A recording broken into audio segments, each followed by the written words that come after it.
Shall I start now? Sounds great to me. Okay. Hello everyone and a very good evening to you all. Myself Solu Gautam and today on behalf of Mero Eye team, I will be hosting the current session and I extend a very warm welcome to each one of you who have been connected with us through our iTalks webinar. Also, I would like to thank you all for taking the time out from your heavy schedule and marking our program with your glorious presence. Thank you for joining with us this evening and also don't forget to subscribe our YouTube channel so you can always be in touch with our programs even in the future. For now, I would like to step forward to inaugurate today's session and also I would like to notify you all that we will be having our discussion session at the end of the webinar. So if you get any queries in between the session, then you can just drop your queries on our comment section. We will get back to you later on. Today, as a speaking delegate, we have a very special guest, Dr. Paul Harris, all the way from United States, and he will be talking on topic Binocular Continuum. Before he begins, I would like to give his general introduction. Dr. Paul is an OD Fellow of College of Optometrist in Vision Development, the Australasian College of Behavioral Optometry, American Academy of Optometry, and the National Academics of Practice. He is also the founder and director of Baltimore Academy for Behavioral Optometry. I welcome you, Dr. Paul, on behalf of Mero Eye Foundation and all our participants. Thank you, Solu. And thank you to Mero Eye and the opportunity to share some thoughts for you this evening, for me this morning, on the wonderful thing that we work with, and that is vision and the visual process. I'm going to share my screen so that we can start the formal presentation. And I'm just going to ask Solu to make sure you can see my screen properly. Yeah, it is visible. Thank you. Okay, so the binocular continuum. And Solu, be free to say if I'm going too fast, okay? Okay. The binocular continuum. First, I want to give a little background about where this came from and what this was about. I cannot tell you how many hours of interesting study group type of exchange with colleagues on the very specific question of trying to answer, why do we have two eyes? Why have all this extra stuff with binocularity and to have two different views on the world? And I can't tell you exactly the number of hours, but it's probably a couple of 100 hours or more, just really discussing this basic idea of why do we have two eyes? And there's a meeting that we have at my school, Southern College of Optometry, but it's co-hosted with the Optometric Extension Program Foundation, or OEP, and of which I've been officers and also teach within and that type of thing. And we have these 3-day meetings. We actually have had 26 of them on an annual basis. And we take one topic for those 3 days. And it was, I think, the 17th or 18th meeting. We were going to very specifically go at the question, why do we have two eyes?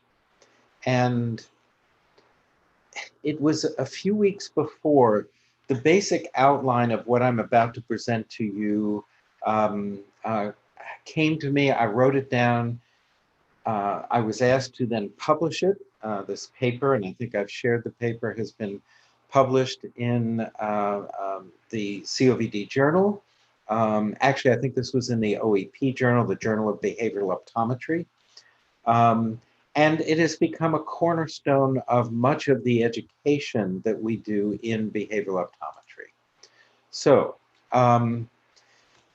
you're probably very familiar with and have been taught a reductionist way to look at our profession. Reductionist as opposed to holistic. Reductionist. What do reductionists in any field, what do people do? Well, they look for specific findings that are significantly different than a norm or expected. We all have an idea of what the normal phoria should be. All have an idea of what the normal near point of convergence should be. We all have an idea of what the base out breaks should be at distance and near.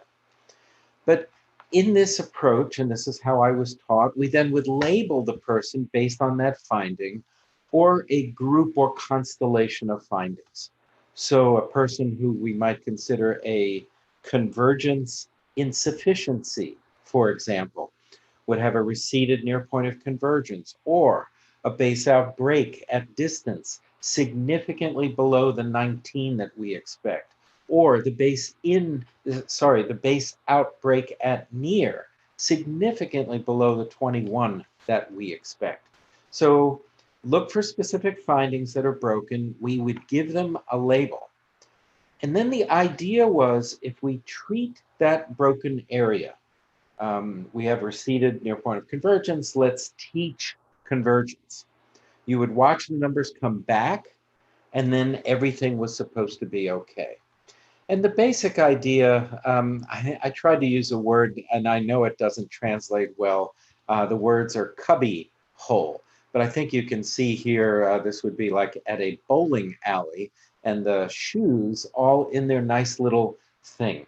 I have a mental picture of our children coming into kindergarten, the very young children coming in, and they each have their own little place to hang their coat or put their wet shoes or put their lunchbox or that type of thing. But the idea that this reductionist view was we would look at the findings and then label a patient, you are this.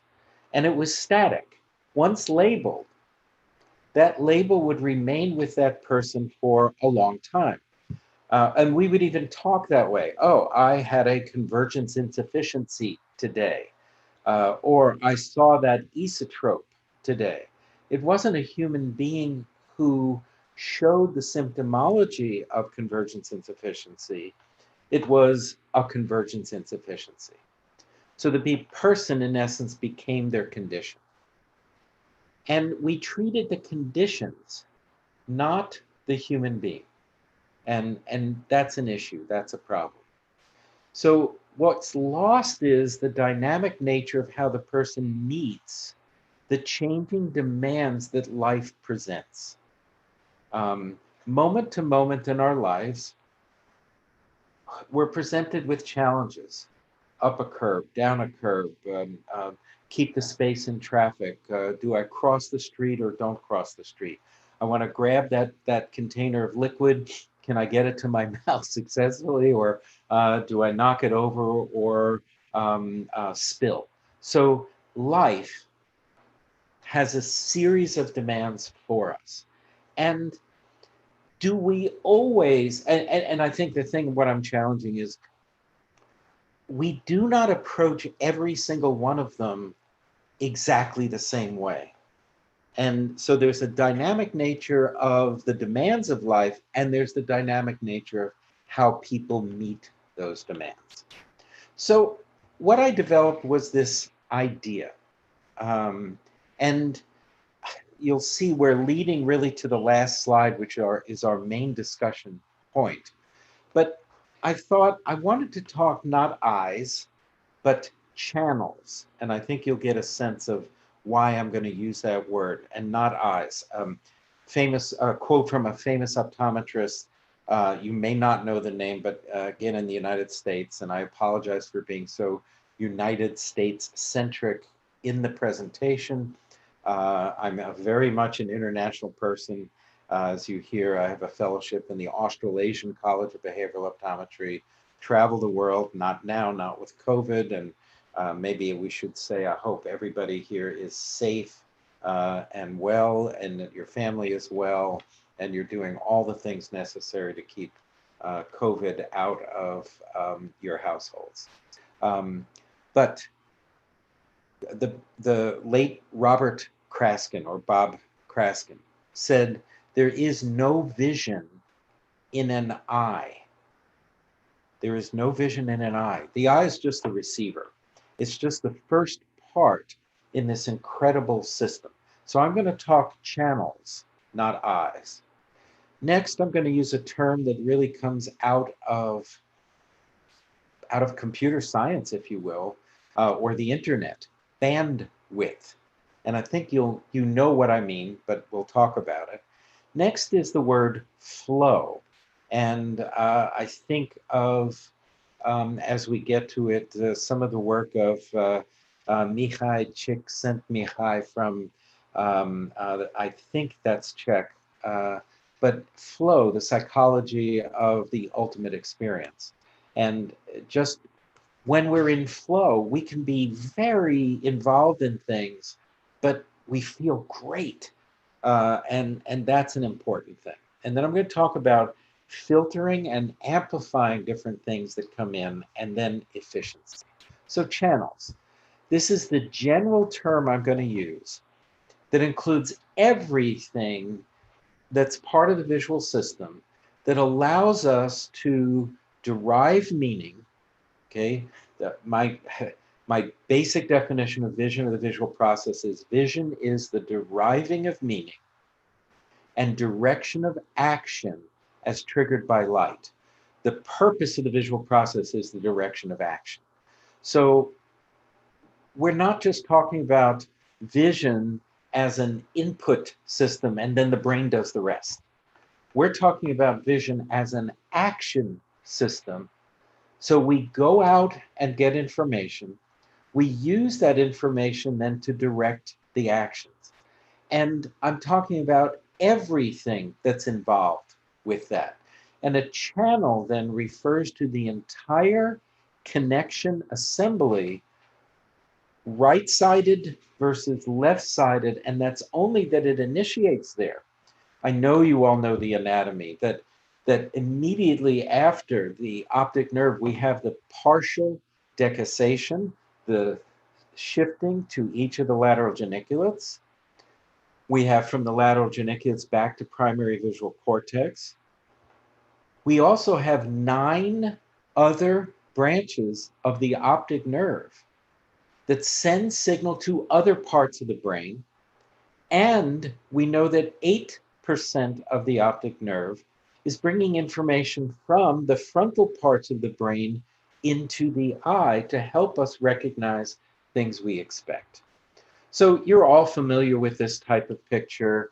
And here we have from the eye, the flow, the partial decussation, the primary visual to lateral geniculates, and then the optic radiations back to V1, or the primary visual cortex. And this is a slightly more complex view of the architecture. This is still relatively simple. This is showing from retina to LGN to primary visual cortex, and the ventral stream. This is the part that we're more consciously aware of, that helps us get a sense of what's our goal? Where are we looking? What do I want to accomplish right now? And this is the conscious flow, but information also breaks off, goes through a dorsal stream to the parietal cortex. And there's also flow that goes to the superior colliculus. Approximately 20%, by the way, of the optic nerve branches off and goes to superior colliculus, that also feeds in, and this is very spatially mapped and spatially organized, that then also goes on to the pulvinar and into here. And this is more the automatic where and how. So if I decide, gee, I'd like a sip from my coffee cup, that's the part that I'm conscious of. I have developed a goal. I send that goal to the dorsal stream, and the dorsal stream simply executes getting the coffee cup to allow me to take a sip. And no spills. No, just joking. Okay. Here's a slightly more complex part of this. And again, we see some of the flows, the frontal, the parietal wear systems. We know, by the way, and what to our dorsal stream. So we have the different flows, the different parts. MT is our motion detection center. Here's primary cortex V1, V2, V3. This is our flow down to the conscious area, the temporal what, going up to the where. Again, most of this we are absolutely not aware of. And we have frontal systems in the prefrontal cortex that help us with our planning. This is a little more complex, but this is more of a schematic diagram. This actually comes out of a wonderful book that I would highly recommend entitled Wet Mind, Wet, W-E-T, Mind. It's about cognitive neuroscience. And that book really helped me get an understanding of some of the things we see in traumatic brain injury and acquired brain injury, stroke, concussion, and that type of thing. So here's a schematic, and you have your visual input here. Visual buffer, if you like, you could label that V1. That's our primary visual cortex. The attention window is that which we are putting our attention to, and you can think of that as figure. Everything else that's in the visual buffer is ground. And that which goes into figure goes into these pattern activation, motion relations. The spatial stuff goes here. So these different flows are going in different ways. This is our visual attention shifting areas. And this book goes step by step through the development of this. So the basic idea is channels. And I've not even gotten to the complexity, the really complex way that this whole thing works. We know that every connection in one direction has connections in the other direction. For example, I just mentioned, I can go back here, the connections from the lateral geniculate that go to primary visual cortex. I'm not sure if you know, but it's been shown now that there are more connections actually from primary visual cortex that flow back to the lateral geniculate than there are actually fibers going from lateral geniculate to primary visual cortex. So things are a lot more complex. Pretty much every place where arrows are drawn, they should be drawn double-headed. And actually, if you look very close here, if you see V4, just as an example, to MT, there's arrows on both sides of that, arrows on both sides, arrow. This one is a much better representation that for the most part, connections are in both directions in every sense. Okay. Now, bandwidth. Here I'm thinking about the amount of data that we push through a system. And what I'm thinking of is the world that's out there is what I want to sample. And that do I only have DSL dial-up 1.5 megabits per second, or between me and the world? Or do I actually have fiber connection and I'm at 2, 3, 5 gigabits per second that I can take in more information? A quote from the late Dr. Bruce Wolfe, who I knew. Most visual problems are problems of omission, not commission. Most visual problems are problems of omission. Most times a person makes a mistake in guiding themselves through space, in interacting with a moving object. In cricket, for example, not picking up the proper spin, not getting the bat in the right place, the wickets get knocked down. Most of those types of problems are visual problems, and they lie in not taking in enough information. Part of our goal as optometrists is to identify in what ways is the person's ability to sample new information from the world limited in terms of the amount of information they can take in. And I'm doing this, it's not really a visual field thing. It's just the total amount of information that they can take in. And I liken this to how quickly can you drain the pool, that a skinny pipe will take a long time. The big one will take the kids with it. Not a good analogy, but I hope you get the basic idea of what I mean is I believe in prescribing lenses and in using vision therapy. It's more important to find ways to open up the volume of space and the amount of data that the person can sample so that we get a better bandwidth. In general, looking soft, not looking with tension, not looking with an intensity, but looking with ease is a critical thing that we work with, particularly with our top level elite athletes. All right, flow. So flow is, as I mentioned, how this is showing either air or it could be water is moving over an object. So this could be a wind tunnel. Here's this object, and studies of the speed of the flow. And again, it could be a liquid. Some people consider air a liquid, but how it moves over different things. So this is the movement now. I'm thinking of the data through all those channels in all the different directions to the brain, to the eyes, and with other brain centers, and how everything is interacting and finally taking action. So it's one thing to take in more, but it's another to also allow the flow within the brain to those multiple sections of the brain that need that information in order to process it.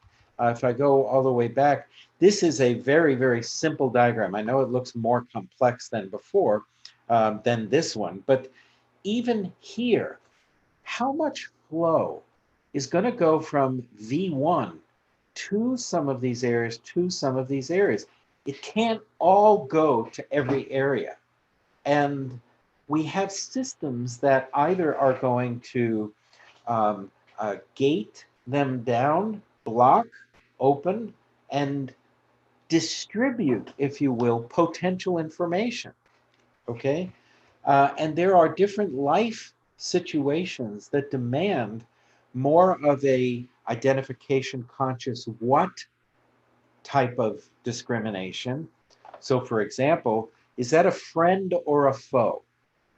Do I embrace and move towards the person, or do I take action to protect myself? So if at a moment we need to make a decision, friend or foe, I don't really care where the person is. So my where is it flow doesn't really need a whole lot right then and there. My what is it needs instant on, make the decision, access all your experience with that shape, that sound, that are we okay? If we're okay, now I want to engage with it. Now I can reshift within milliseconds the flow to the what it, to the where is it, and how do I interact with it. Maybe I decide it's foe. Maybe I decide I don't have an exit and I have to defend myself. So now all of the stuff to the where and what, the where and the how and what do I do in order to protect myself. I was just reading an article yesterday about what to do if you're in the woods and confronted with a bear, brown bear and a black bear. And The first thing is you treat them very differently, and you don't turn and run, they will chase you. You look them in the eye and you keep looking at them, but you move sideways slowly in a non-threatening way. And for the most part, either the brown or the black will leave you alone. They said very clearly, the brown, you can lay face down, hands on your neck, spread your legs, and for the most part, the brown bear is going to leave you alone, but the black bear won't.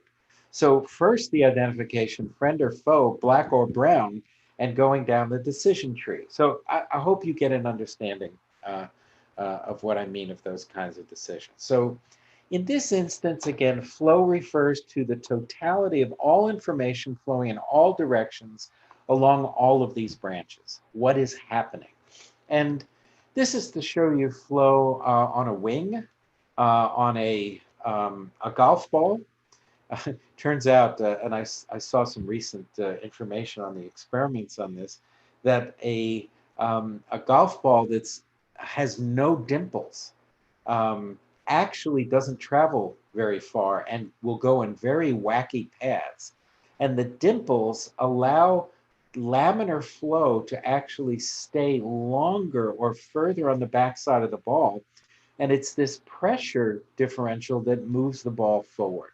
So this ball is actually braking, it's pushing more against the air. There's less laminar flow around it, and it does not go as far. And here you see the different lift differentials in terms of the speed of flow over the top of the wing versus below the wing. And these are the different separation points that give different degrees of lift. Here's where you get your maximum lift, but if you attack too hard, now you're slowing the plane down and also causing difficulties. So flow is just, again, how things are moving through the system. This comes from Flow, the Psychology of the Optimal Experience, and this is in our life experiences.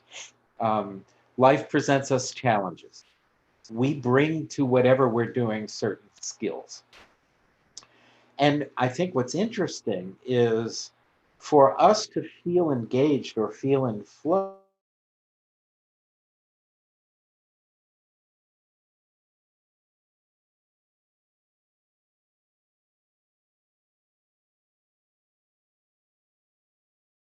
um, are involved. This may come out more in our hobbies, if you will. But I think we can identify this in being an optometrist. I'm a professor now. I was 30 years in private practice, and I'm now in about 3 weeks about to start my 11th year at Southern College of Optometry as a professor. So I'm working with complete novices in the clinic. And whereas I have high skill level and enjoy working in the area of some of the most complex patients, it can get boring for somebody with high level skills who's working with low level demand patients. But our lower skilled level, we need to give them more basic cases to start with as they work their way up. Otherwise, they will get anxious. If they get a very difficult case, but they're aware that skill levels are relatively low, they will get rather anxious. I play chess. I don't know if some of you know the game. I don't know if you call it chess or I know in some parts of the world it's skak, other type of word, but chess. And I have sat down against people, they make a move, and I'm like, not a chess player. I will be in boredom because their skill level is low. And even though I'll win the game, it's not fun. I would rather be challenged. Of course, then once I sat down in a tournament, and I was the worst player in the tournament, and in the very first round, the worst plays the best, and it's like, okay, I'm going up against a really top-level grandmaster, and you get anxious, and it's like, okay, how will I lose this game? And it becomes a self-fulfilling prophecy. So the game I played mentally was, how long can I make him work? And at the end of the game, he came over and said, "You actually made me work a little more," and that was a nice thing to hear. But I still knew I didn't have a chance. So this is a thing about life, but at the same time, um, this developing flow in the system is learned. How do we move things around? How do I know how to distribute my attention? Right now requires here, but milliseconds ago required here. Okay. I work with the American baseball team, the Baltimore Orioles. I'm the team optometrist. And pitching. And maybe you can relate more to cricket. You have a bowler. Okay. Uh, when the bowler is bowling, his or her attention is primarily in the bounce point where they want it to go, but connecting that as well to the wickets, and possibly to a skill level that they know about, that this particular batter is um, uh, more prone to make a mistake in a particular location. So whether they go fast, slower, with the curve, with not, all planned and thought about. So anyway, working through these kinds of things with flow is very important. In American baseball, there's the time where there's nobody on base and you just throw the ball straight in. And your attention is right there, tiny little piece. But then there can be runners on base, and the pitcher has to be able to be aware of what's happening around before they pitch. But once they decide to pitch, to take that attention and put it right there in the center of the glove of the catcher. That's the critical thing. So this selective either filtering or amplification becomes a very important or critical thing in this. I just want to turn on chat, but I don't see it. That's not, oh, more chat, just in case there were. Okay, all right. So within all of these branches and things that are flowing in the brain, we can either filter out some things. Oh, that's noise, I don't want it. Or I can select some piece of the signal to amplify it to allow me to use the overall flow better. So this is done throughout the system by adjusting signal to noise ratios. Okay, so we'll adjust signal to noise ratios. And I made a crude little diagram. Think of this as the stimulus. This is my filtering or amplification system. Right now it's in neutral. This is the receiver. So whatever is leaving is coming through untouched. Okay, so basic flow, nothing. So this is capital F, big uppercase, F, filter. And we put 3 filters in, and the basic idea is it completely blocks that signal from coming through. But we can also have capital A amplification. This is saying we're going to take these 2 colors and we're going to make them strong. Okay, so we capital A and capital F are like 100%. Okay, and this would be acting at the same time, a capital A for this color and a capital F blockade. So you could imagine doing that. But then I introduce lowercase a and lowercase f, which are doing more like partial amplification or partial filtering. And most likely what's going on in the human neurological system is you have lots of things connected to lots of things in both directions. And moment to moment, millisecond to millisecond, there's these constant adjustments going on in both directions as to the amount of amplification of a particular signal or the amount of filtering of a particular system. For example, we know there are connections from the attention mechanisms down in the midbrain from a brain center called the locus ceruleus.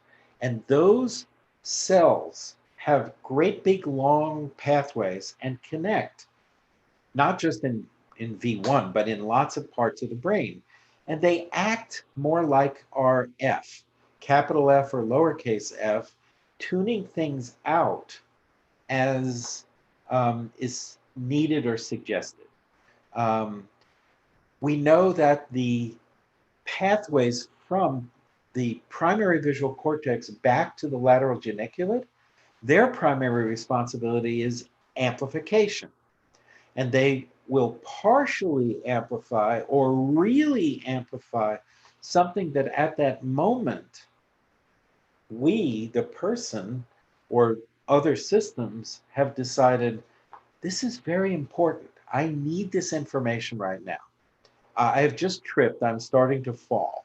I don't need to identify what kind of handhold that is in order to stop my fall. Oh, look, what a beautiful railing. No, I need to know where is it and what's its orientation so that the hand can immediately grasp it and stop the fall. So those types of amplification, and I hope you're getting a sense of how quickly these kinds of filters and amplifiers have to reroute information. It's been said, by the way, visual information comes in to an eye, and it's distributed to a minimum of 31 separate brain centers on the right side of the brain and 31 separate brain centers on the left side of the brain. 62, a minimum.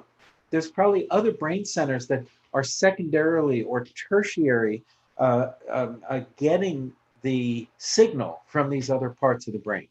And then you have all the crosstalk and this type of thing. So I hope you understand and get a sense of the not spontaneity, but how quickly a person who is competent at dealing with whatever their situation is, and most of this is learned or developed in early childhood development, which is also a part of what we do. Now, when things can happen or how some of this is done, sometimes it's just by changing slightly the timing of the signals in the pathway. We don't have to shut them down. And all I'm showing in the upper part here is constructive interference. If you have two waves going at the same time and with their peaks and valleys, you get an amplification of the signal. So if we have a stereo sound system and we have connected the wires correctly to each of the two stereo speakers, if they're both going in and out at the same time, if we're receiving that sound, it sounds much louder than if they are going out of phase. And in the bottom here, it's showing more of an out of phase, and you get a cancellation. And it's like, why isn't my stereo system sounding louder? Maybe there's something wrong with the speaker. Maybe there's something wrong with the actual amplifier itself. You turn it louder and it's not getting any louder. Or it's not getting louder the way it should. And it's like, oh, some of the modern receivers now will have a system where you put a microphone where you're going to be listening from. And the first test it does is say, aha, you have the wires backwards on the right side versus you need to change the ground and the signal. And all of a sudden now you get this. So this is all that needs to happen. We don't need to shut off the signal in a particular flow or a particular channel. So let's talk about efficiency. There is a balance or a dynamic tension then in how do we allocate our resources. So effort. We know that the outward appearance of what I want when I'm working with an elite athlete, when I'm working with any person, is that they should be able to do things with a reduced effort. Most effort is tension, and it actually blocks the signal. If we say to somebody, try harder, I don't want them to do an outward display of dynamic tension. What I want them to do is to basically relax and just be there and do the thing. Even, by the way, if you watch superstar athletes, weightlifters, lifting the most amount they've ever lifted in their life, it doesn't look like it's full of effort or tension. It almost looks like it's effortless, even though they're doing something very powerful. So, effort. System energy consumption. How much effort is the person putting into what they do? Data density. How much attention is concentrated or distributed in different areas of space? And data volume. How much space is contributing to figure ground? There's times where you want it relatively small, taking a splinter out of your finger. There's times where you want it very large. I'm driving in a dangerous situation. There's the chance for an accident. Something has occurred, and I need to guide myself around because if I hit brakes, I'm going to get hit from behind.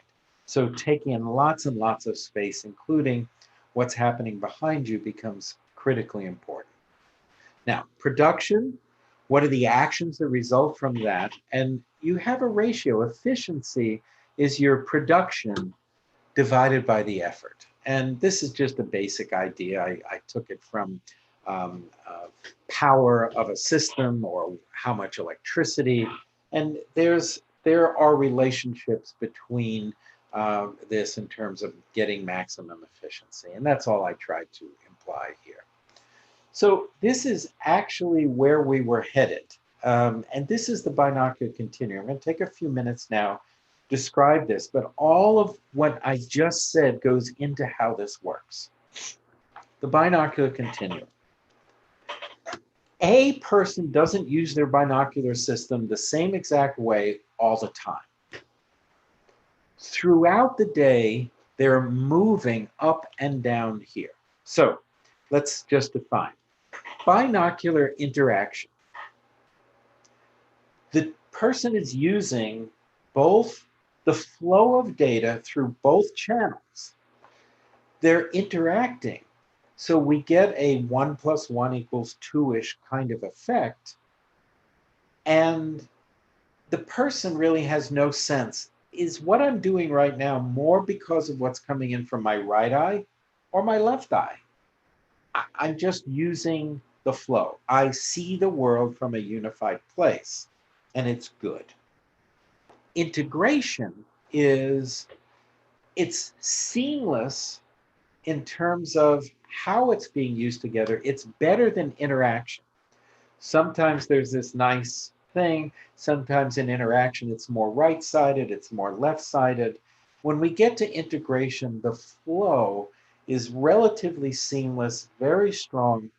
And I have no sense when in integration or a patient in integration has no sense of, am I looking at the world more from my right eye, more from my left eye? A person in integration would never do this kind of thing to check one versus the other. Let's go all the way up to the best. Synergy. I think you know a synergistic relationship. We might sum that 1 + 1 = 5. We get this massive increase in presence and how a system works. So I think of elite athletes when they're having an incredible night. I had a woman in a class, an optometrist, in one of my very early classes, and she was a basketball player. And I said, "Can you remember your peak performance?" And she said, "Yes."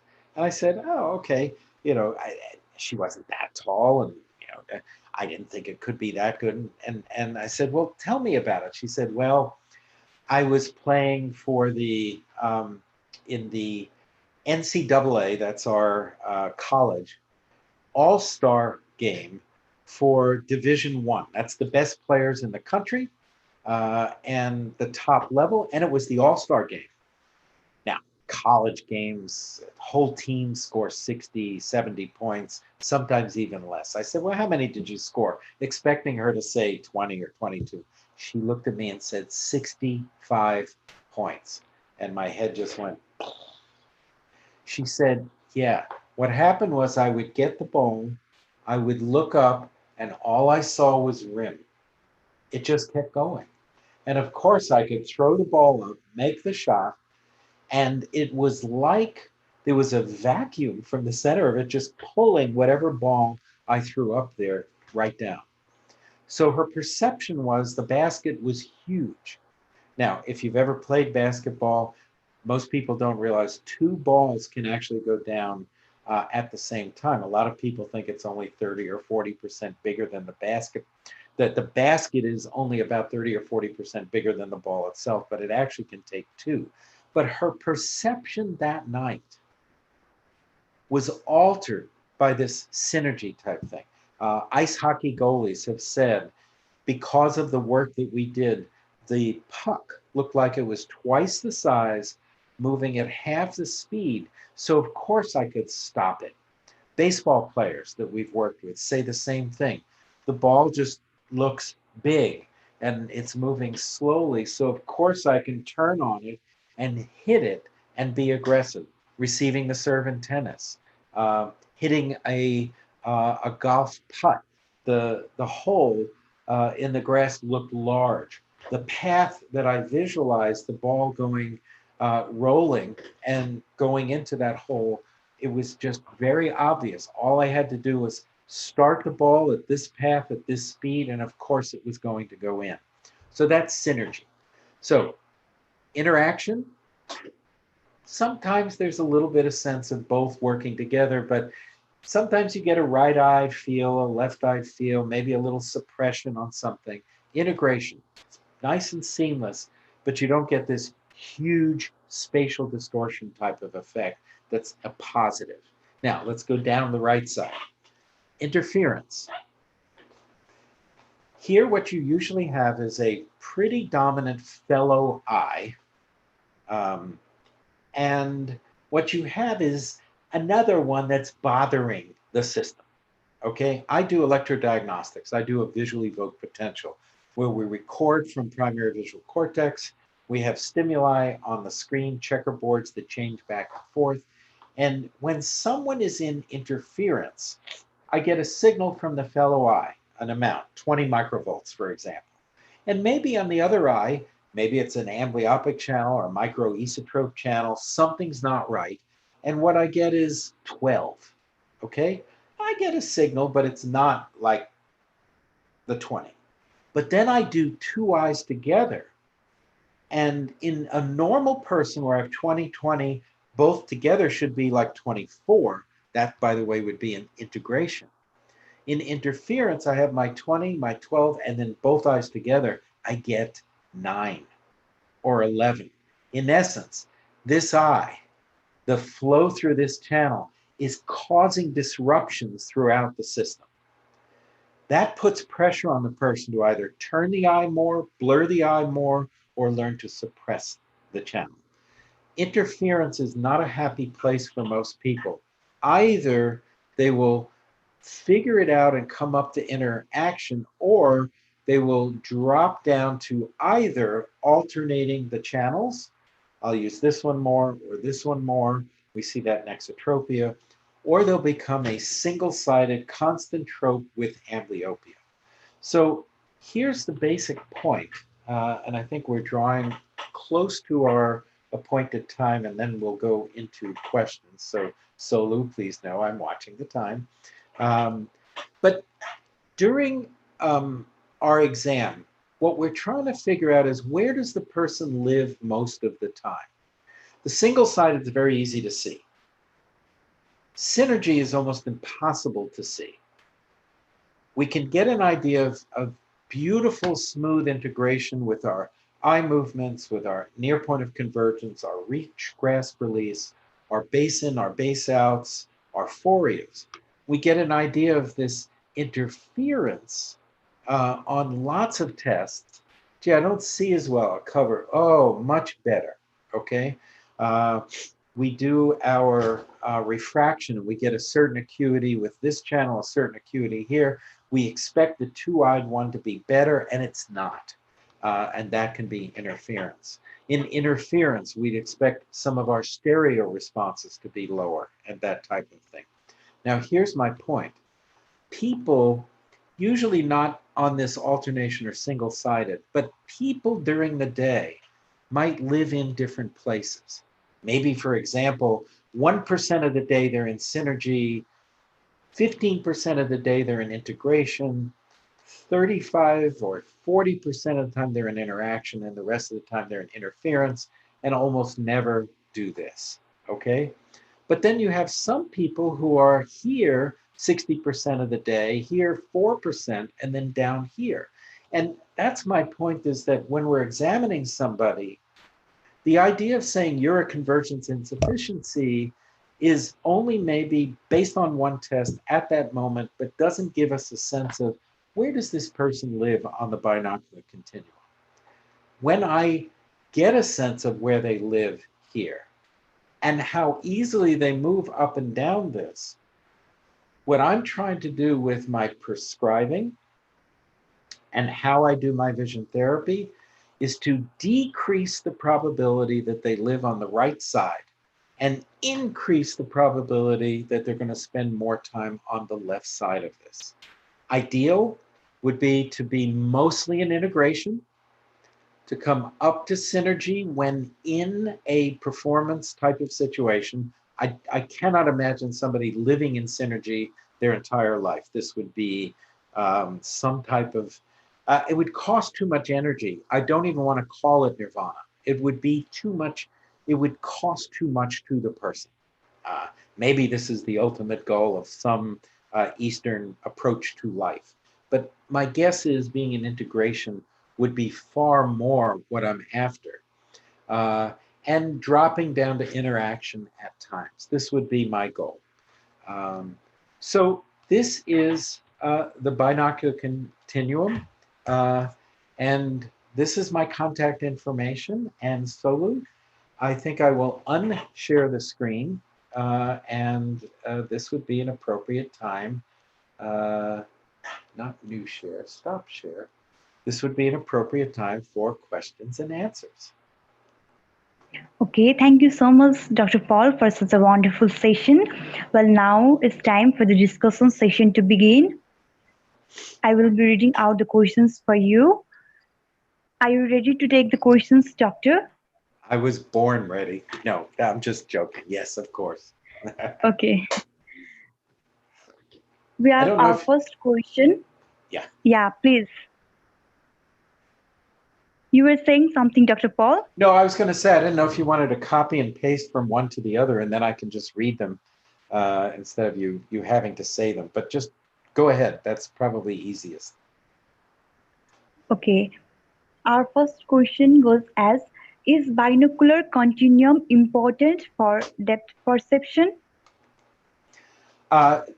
Depth perception, and there's multiple different parts of depth perception. There's how we just perceive things in space.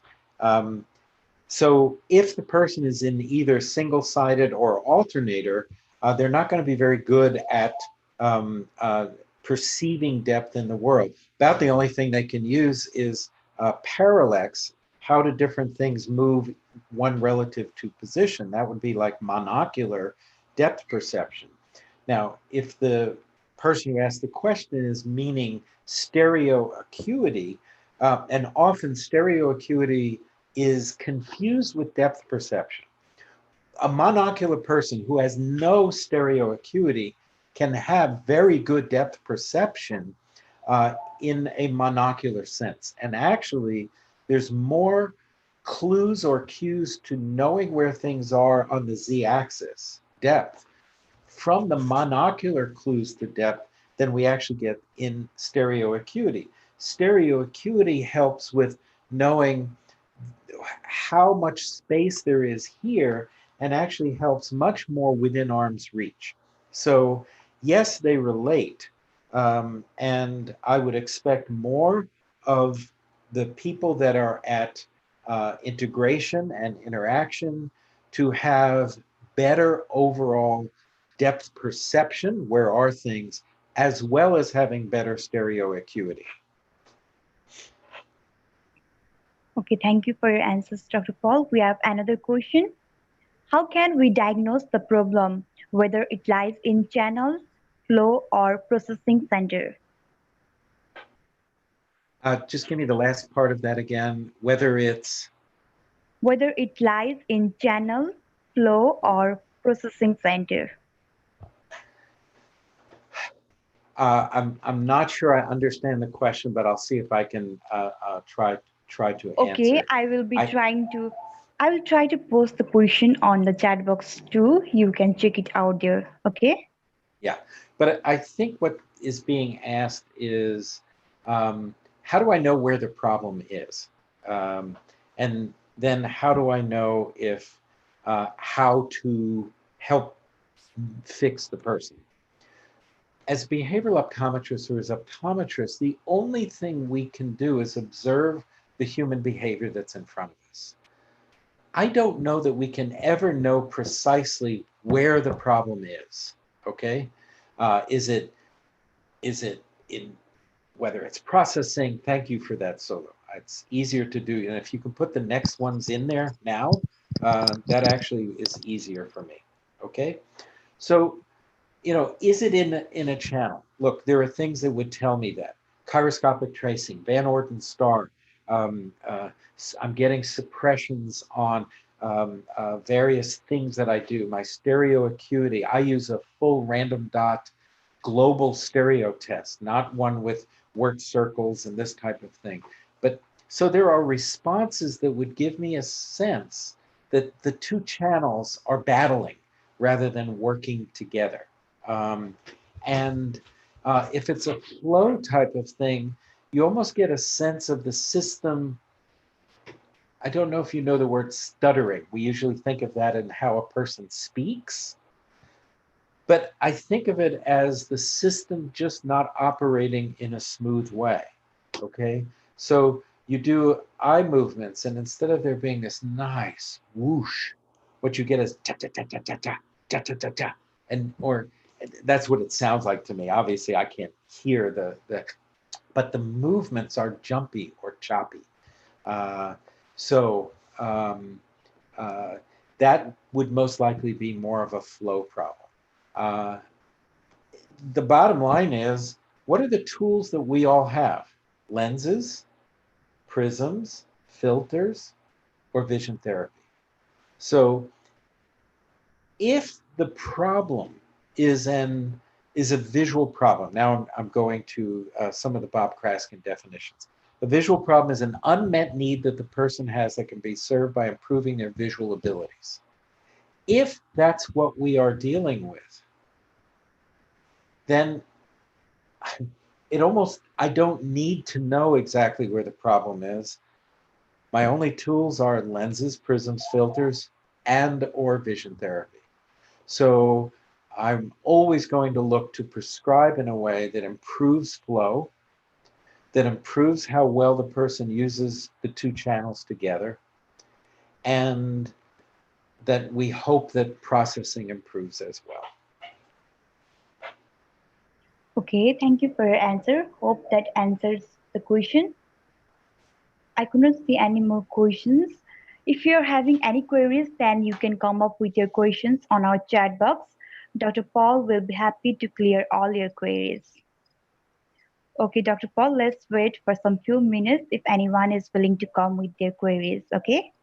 Yes, and I think we're right at the hour we had hoped to be. Yeah, we can see a text from Rekha ma'am. Rekha ma'am, if you want to talk to Dr. Paul, then you can unmute yourself.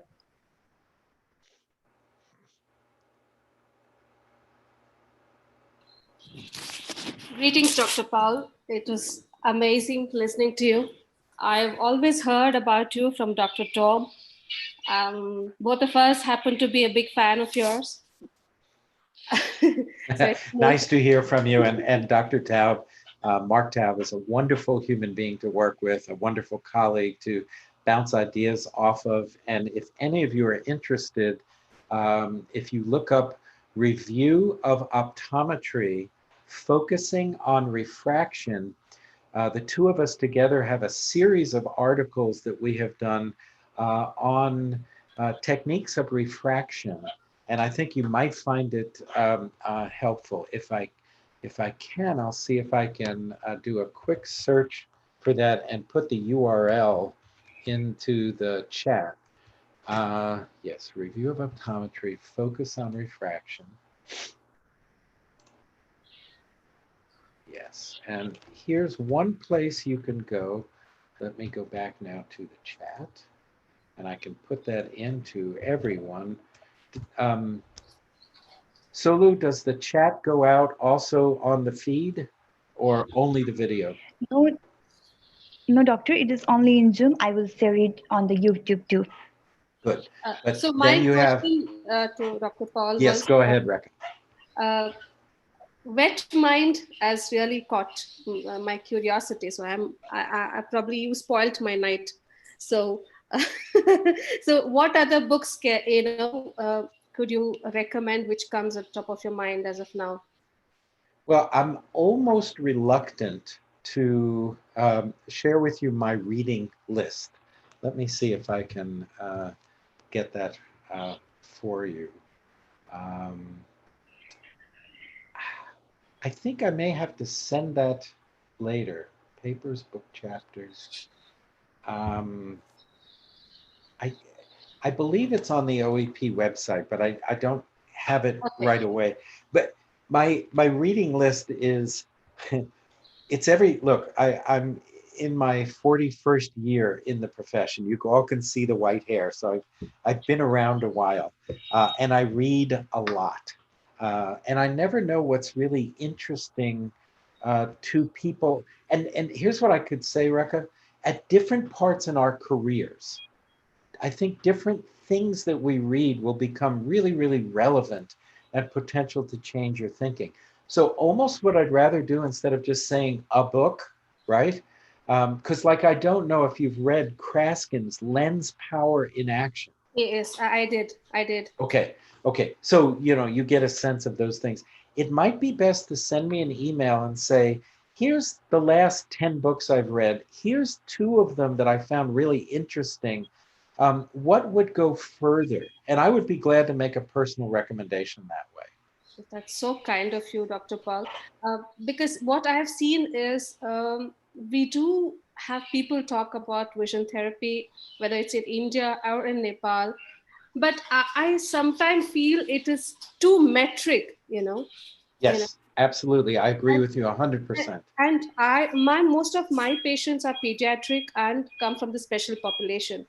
So metrics absolutely don't work with them. And it's mostly the quality of life or quality of the activities they do that we are measuring off.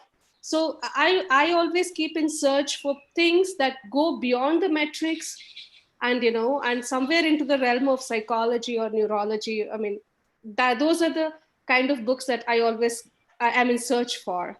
So, Rekha, what I will tell you is probably 95% of my reading is outside of the profession of optometry. So I think you will love the list and I will find it for you, but send me an email. I okay? would do that, Dr. Paul. Thanks a lot. You're welcome. I see a question typed in here. It says, in children who have problems with sensory issues, the whole continuum is upset. And the answer is absolutely. And in fact, and I'll read the rest of the question and continue, but yes, they go into overload. They cannot organize it. And we're almost talking now, sensory issues, we're almost talking people on the spectrum disorder, which could be autism and Asperger syndrome and that type of thing. And it says to toggle them towards the right side of the continuum, well, meaning the left side, getting to use the whole thing, what's the first line of treatment? So look, somebody who's having trouble organizing sensory experience, the first thing I need to do, and Rekha, you might enjoy this book, The Organism by Kurt Goldstein, okay? It actually was written in 1939, but it's an absolutely amazing book. He's a gestaltist from Germany, but he wrote the book after his escape from Germany. He was living in New York. He wrote it in English. It's beautifully done. The Organism by Kurt with a K, Goldstein. The very first thing is we have to alter their milieu, okay? We alter their environment. If they're in a sensory overload, we've got to help them first get into a situation where they can actually organize and interact with that environment.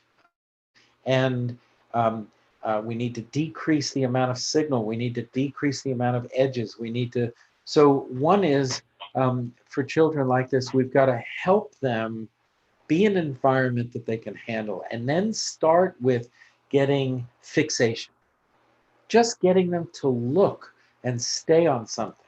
So simplify the visual environment, help them get basic fixation, and then from there, a lot of my early childhood development work is based on the work of Jean Piaget, going through the steps and helping them work step by step through that. So first line of treatment there, and this is to, sorry, I won't try to say your name. Asmita is how I would say it. Don't know if that's correct. Would be always lenses. Will lenses help to spatially transform the world in a way that now allows the person to connect? And one of the biggest, most powerful ones, certainly low plus, but yoked prisms. Now, I've published on yoked prisms quite a number of different articles and this type of thing. Yoked prisms are with both bases the same way, either base right, base left, base up, or base down. In many of these sensory kids, in fact, some of the early work of, his name will come to me in a moment, Kaplan, Melvin Kaplan. Some of the early work there, he showed up to a 78% improvement in making eye contact with low-powered yoked prisms, somewhere 1.5, 2 vertical. Usually most of his work was base up or base down. So we're going to explore with lenses, certainly, to see if we can get the person to connect to their visual world. But often we're going to have to start with vision therapy. So I hope, Asmita, that answers your question. Ajaz, is amblyopia caused by the problem in the channels, flow, or brain? How is amblyopia related to the binocular continuum? So true amblyopia, and we've got to be very careful. Decreased acuity through one channel is not always amblyopia. If it's secondary to pathology or disease, then it's decreased acuity, and we would not or should not label that amblyopia. True amblyopia is a binocular phenomenon, meaning if we didn't have two eyes, we wouldn't have amblyopia. So amblyopia is an active blockade of the signal coming through one of those channels. That blockade can occur at different levels. If it's first occurring through optometric definition of the word suppression, that's a blockade at the level of lateral geniculate. That's easy to break. That's probably not true amblyopia. The field of neurology and neuroscience uses the word differently, suppression. This, I mentioned the fibers from locus coeruleus acting as a blockade in the flow. This deals with long-term potentiation in primary visual cortex. And most likely that's the site of true amblyopia, decreased acuity through one channel, even when the fellow eye is blocked. But we know also that amblyopia is not just decreased acuity, it's decreased contrast sensitivity. It's many, many other things. And in fact, let me see if I can find this for you. IRRF, Lasker Foundation, amblyopia. I think you will love this reference that I will give you. I actually served, this was a meeting of about 80 or so, 3 separate meetings, scientists. Okay, sorry, back to Zoom. Yes, I'll put this in. There's a reference, it's about a 150-page reference. It's a brand new definition of amblyopia. basically saying amblyopia is a binocular condition. Stop thinking about it just being acuity. There's a lot more to it. And what are some of the solutions? What are some of the future things? What do animal models tell us about this, and how it relates to things? So I think because of our time, Ajaz, let me refer you to that, and feel free to ask me questions from there. Okay, so yes, amblyopia, mostly the single-sided, way off to the side. And what we want to do is first get them alternating, working more symmetrical, and then moving up first into interference, and then into interaction, and then fully into integration. All right, another question. Most of the times when we work with these population, the result we observe is slow. I'm assuming we're still going back to the sensory patients, and the answer is yes. How do you work under those circumstances, as in the retention of the hopes of the parents? Well, first of all, I think you get an idea. I'm a pretty positive, smiley, kind of happy man. And I think it's really important to be positive, but not overly positive. Don't overpromise. Well, of course your kid's going to do X, Y, or Z if we don't know. Many of my kids that are somewhere on the spectrum, and I do teach a 3-day course on how to work with children on the spectrum. I will say, I think working with your child is going to be a long-term project.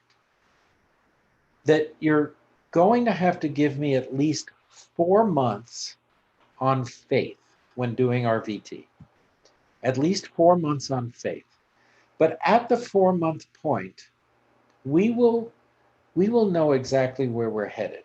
Look, some people have these problems, Smita, and they might be from lead poisoning. They might be from some real problem that no matter what we do, we're not going to be able to push back against. And I tell people, we're going to do 4-month trial. I've got basic data of where I am. At the 4-month point, I'll have a sense of where this thing is going to head. And then I can give you an idea of how long and how high do I think we can get this thing. I will never put an artificial barrier on it on the front end. But at that 4-month point, if things are exactly the same, nothing has changed, then I think we have to say, we did our best, but this is what we're going to be dealing with. If we get some change, again, then we can project that out. I will tell a parents, Asmita, I will never stop doing therapy as long as your child continues to make progress. So as long as we're continuing to make some kind of progress, we will keep working on things. So it has to be measurable progress. We both have to see it, the parents and I. Again, I would not terminate therapy if that's what's going on. So I hope you're okay with that as an answer. If I can add to it, Dr. Paul, in my Yes. practice, what I found is setting up of realistic goals has really helped, initially for example, pacing the parents to the whole process. And there have been more than one cases where the problem what we diagnosed in the assessment is totally different from what we see when we actually start with the therapy.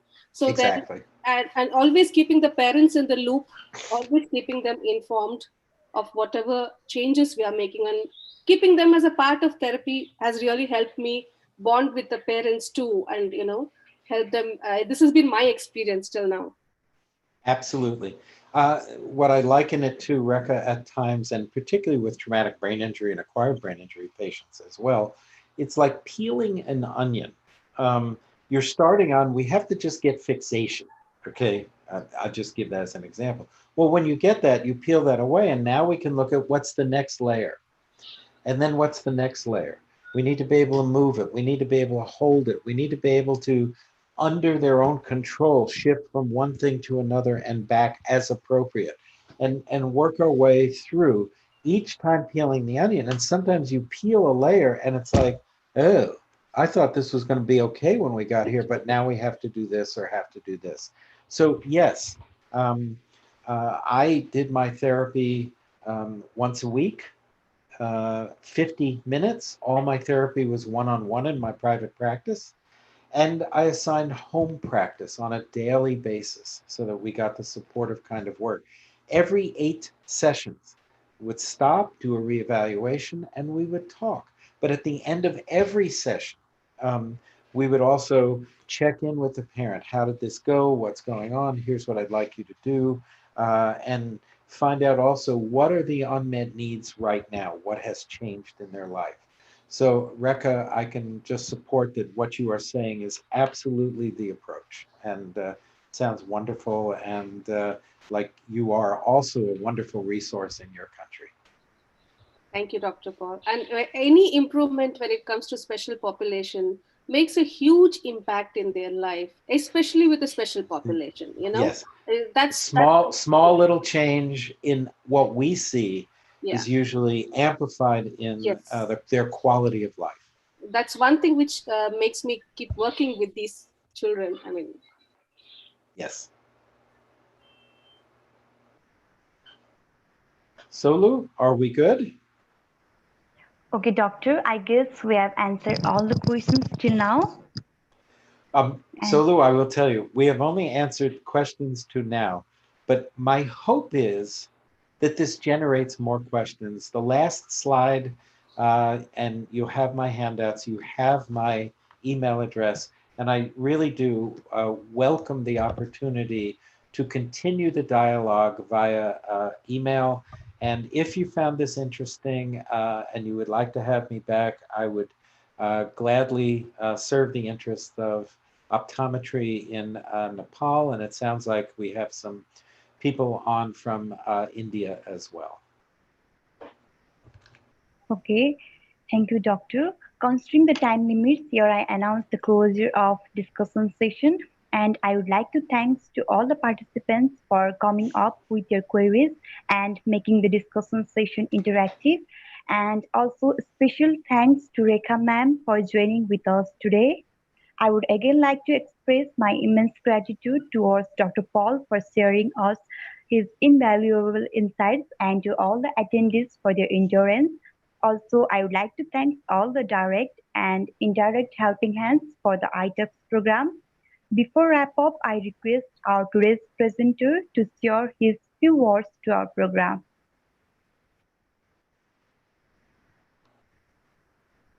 Dr. All right. Paul, can you share your few words before wrap up? I will certainly. So again, thank you to Mero Eye, and thank you to everybody who helped organize this. Everybody be safe and healthy and continue your wonderful work helping improve the visual abilities of everybody that comes to you for your care. Be well. Thank you, Doctor. It's our immense pleasure to have you with us today, and we would love to see you again in the future. thanks, Dr. Paul. It was lovely connecting with you. So hopefully somewhere